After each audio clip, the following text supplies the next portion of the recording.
Why, cameraman, you're on your game today, my friend. What have you stumbled upon? Could it be? No. It is the Pyrus salerinida, native in usually China and Vietnam. Oh, wow. It is a beauty. The little pear things it has on it, they're actually not very good tasting, and these are actually, it's not the weather for it, but they're very popular for in the spring. They're very beautiful white flowers that this tree will get. It's magnificent. It's quite a sight to see. I've seen it many times in my day. The problem is people often complain about the smell. I mean, this smell is very, very potent, not very good, and very messy with pollen, all kinds of things. Allergies are terrible for this tree. But actually, a very interesting thing about this tree, its wood is very, very popular for its fine texture and making woodwind instruments. Yes, I would play my woodwind instrument for you, but I forgot to bring it. I apologize. Okay, that was a lie. I can't play a woodwind instrument. But if you do, I'm sure this owner will not mind just a quick chop down. Then again, they might. Let's see what else we can find.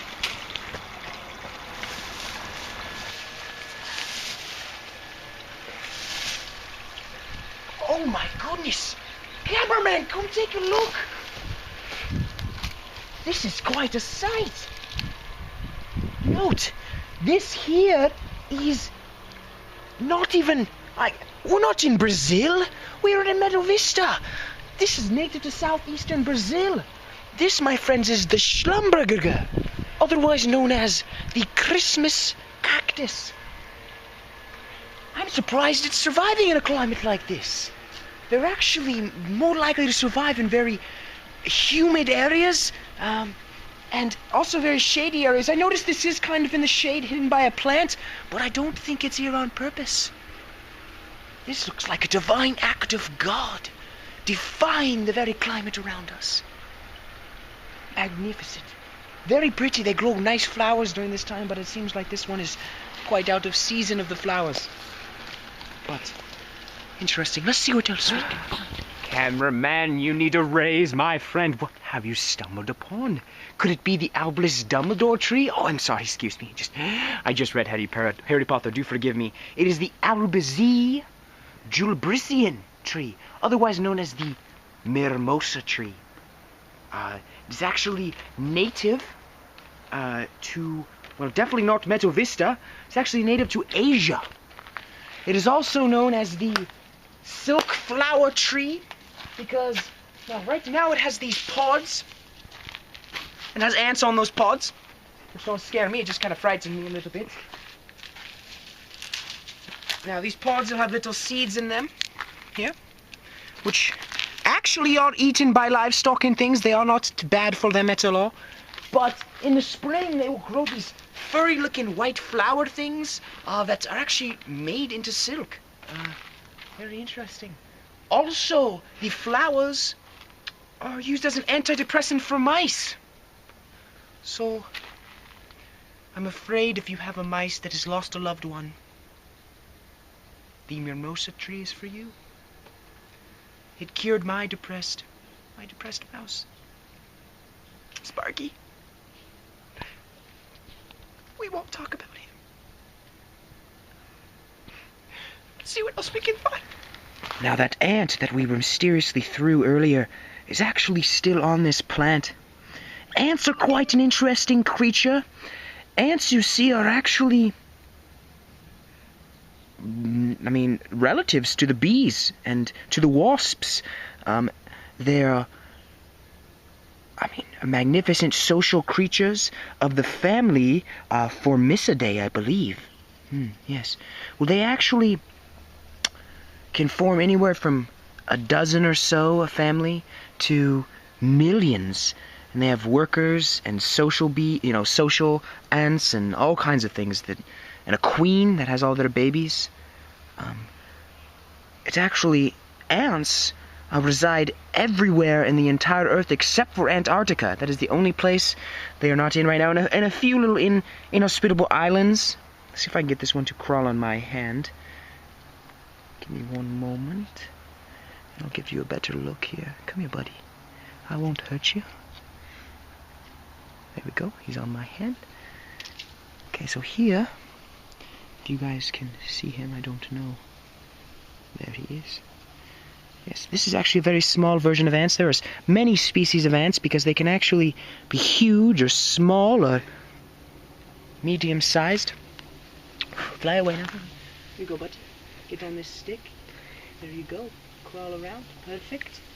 Now, actually, ants make up almost 25% of the animal biomass because there are so many. It is actually said that there are about 100,000 ants per one person in the world.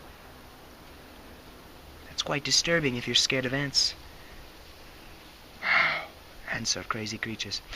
Let's see what else we can find. Now, we have to be very careful and very quiet. We've actually stumbled upon some California quail. Now, some of those smaller birds in there are actually not quail. We noticed a few of them run into the blackberry bush, which is over there in that distance behind that pine tree. All that is blackberry bush. Well, these birds actually have a curving crest of plume made of 6 feathers that droops forward, black in males and brown for females. It's very interesting. Their closest relative is the Gambel's quail, which is more of a southern distribution and longer crest, about 2.5 inches. But this is actually the very native to California is the California quail. We'll see if we can get a better look of them. The problem is they can fly, and if you do remember, I lack that feature. Yes. Highly sociable bird, too. So maybe they'll socialize with us. Oh, take a look, cameraman. Did you find some over there?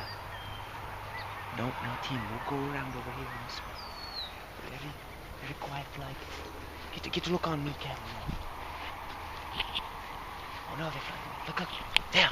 That is a California quail. I flew to that tree. There was a few that also went into this blackberry bush. I think it's going to be trouble to find them, but they are very, very interesting creatures, very close to my heart. Because you hunt for them. And alas, I forgot my shotgun. Till next time, you California quail. Let's see what else we can find. I actually seem to be stuck here by the Centaurea solistalis plant. It's actually a weed. Got it. It's the star thistle plant. Could you get a good look, cameraman? Can you see it well? Notice these very sharp, pointy needles. Yes, those put a hurt on you. These are actually very interesting because these are native to the Mediterranean basin region. But this plant and its ability to grow is magnificent. That is why it is found in areas all over Meta Vista and actually parts of the world. It probably came to this area during the gold rush, would be my guess, but the seeds actually have the ability to withstand fire, which is why it's so good at adapting to areas. Interesting thing, if you have a horse, you're going to want to get rid of all this stuff. Now, it has very deep roots. It's very hard to get rid of, but it actually can cause many diseases in horses, like a chewing thing. Look at this. Look at this needle. This is, it's got a hold of me again. There we go. Can you see that together, man? It's very hard to see the backdrop of my hand, maybe, but interesting. Now unfortunately, my friends, your time with me is up.